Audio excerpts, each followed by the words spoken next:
Hi! Good morning! Ako po si Doc Chef Myla. Isa na rin akong nutrition coach. Matutulungan ko kayo sa mga tips na bibigay ko sa inyo. Okay? So unang-una, ano ba yung importante sa pagkain natin? Lunch ba? Supper? Or breakfast?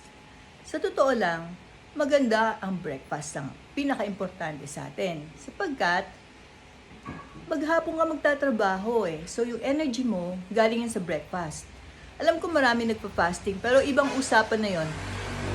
Susunod na natin pag-uusapan yung mayroong intermittent fasting. Pero sa ngayon, kung gusto mo ang iyong blood sugar ay hindi tumaas, bumaba sa maghapon, kailangan ang breakfast mo ay unang-una, savory. Ano yon? Hindi matatamis, hindi katulad ng mga hot cake o pancakes na may syrup, o kaya very light na sandwich na ang palaman ay peanut butter or jam, o kaya naman cornflakes and milk. Pwede kayong kumain nun, pero dapat merong savory. Dapat meron kang omelette, kasi maganda ang protina na itlog. It has all the essential proteins that your body needs.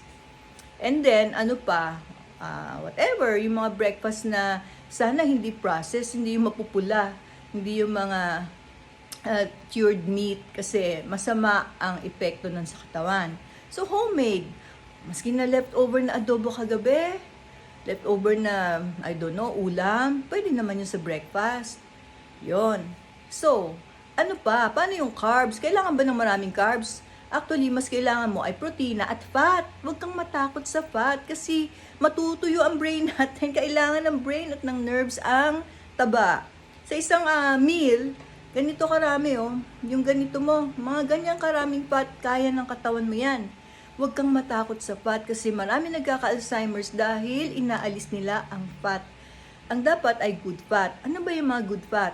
Coconut oil-based, olive oil-based, avocado oil-based, yung mga yon, good fat yon. Yung iba, sa ibang araw natin pag-uusapan yan. Pero yun, para yung breakfast nyo, masigurado na stable ang blood sugar mo, kumain ka ng tama, no? Mas maraming protina, fiber, maganda kung may gulay, vitamins and minerals. So that's why kailangan talaga ang gulay. At kung maganda pa, kung meron kang fruit na, maski na isang slice na papaya, o kaya isang apple o isang banana, importante kasi yung minerals and vitamins na galing sa mga yan, sa mga vegetables, leafy greens at saka sa mga fruits. So yun, and then yung carbs wag sobra kasi kapag sobrang dami ng carbs at kung matatamis pa yan, mabilis yan matunaw, mabilis kang magugutom. Ang mangyayari niyan, magkakaroon ng roller coaster ang iyong blood sugar. So siguraduhin mo na tama lamang ang kain mo ng carbs. Ano ba yung tamang carbs?